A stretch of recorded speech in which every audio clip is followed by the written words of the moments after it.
Welcome. This is Hugh Massey, the CEO and founder of DNA Behaviour International. Today I want to take you through the financial DNA discovery model.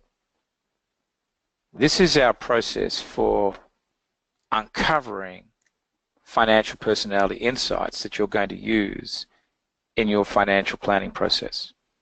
This follows on from the meaning of financial DNA.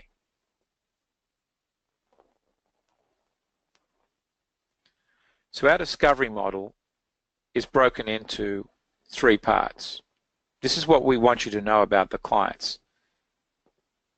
To start with, we want you to know the level 1 behaviors, which is the natural, instinctive, hardwired behavioral style. Firstly, we want you to know the client's communication style, how they'll set goals, how they'll make life and financial decisions, and then their behavioral biases and risk-taking.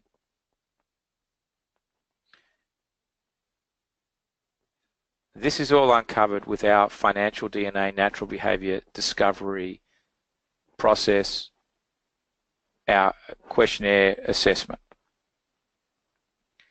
The level 2 behaviors, which are the situational learned behaviors, which you'll recall those behaviors where the client has modified at various points of their life.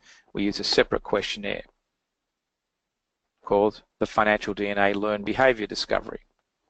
And these questions are designed to uncover the client's behavioral biases in greater depth and their risk-taking, what kind of advisory relationship they would prefer to have with you, what their wealth-building motivation or goal-setting approach is, how they wish their investments to be managed, what their level of financial emotional intelligence is, and also we will get insights into their investment knowledge and experience, which is very important in advising the client. And then finally, in the third phase there, we have specific questionnaires for uncovering what a client's quality life goals are based on their needs and wants, their financial capacity, their preferences. And all of this is used to ultimately build a behavioral investment policy statement, design the portfolio, and we also have tools that feed off the behavioral insights coming out of our systems to understand how clients are thinking and feeling at any particular time with the markets, how to relate to them in particular meetings, what questions to ask them, how to approach them. And so this is sort of the real-time methodology that we've developed to leverage the financial DNA insights in every interaction with the client. So the starting point, we've got to keep emphasizing this, which is our unique differentiation, is to specifically uncover the client's natural DNA behavior.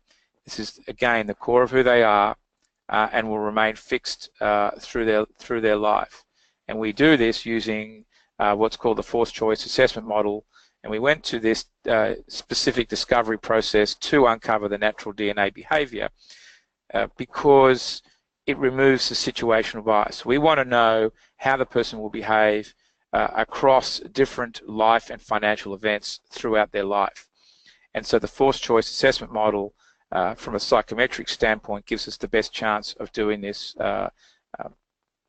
to finding out this information more accurately and reliably. Remember, our whole business is about asking the right questions, and so if you want to uncover the natural behavior, you have to ask the right questions to uncover that behavior. Of course, understanding a person's values, their knowledge levels about finance, their beliefs about money, the environments they're in, how they deal with relationships and money, their attitudes, their passions, and their emotional intelligence, which are all somewhat more situational.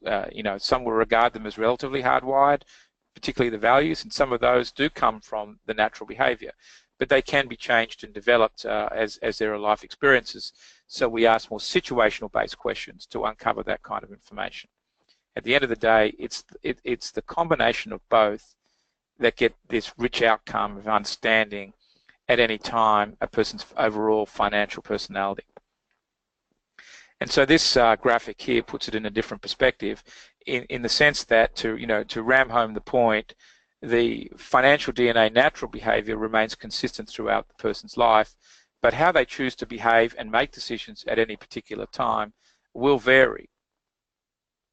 And so even the extreme risk taker at times will want to be cautious because of their perception of the markets, or a life event they've gone through, or a business event they've gone through, or just something happens that pushes them that way. And other times they'll be much more aggressive. So there's always this constant movement between being outside your zone at various points. But the idea is to know where the client's going to revert back to when they're under pressure. And that's when you can put the tailor-made suit on the client, which is really our objective with Financial DNA, and why we've structured our discovery process in such a careful way and in a very fixed way, so that we can get these outcomes and be very robust with it. In the next module, I will be talking to you about specifically the natural behavior discovery process and how we use it, facilitate it to guide the client for managing their life and financial decisions.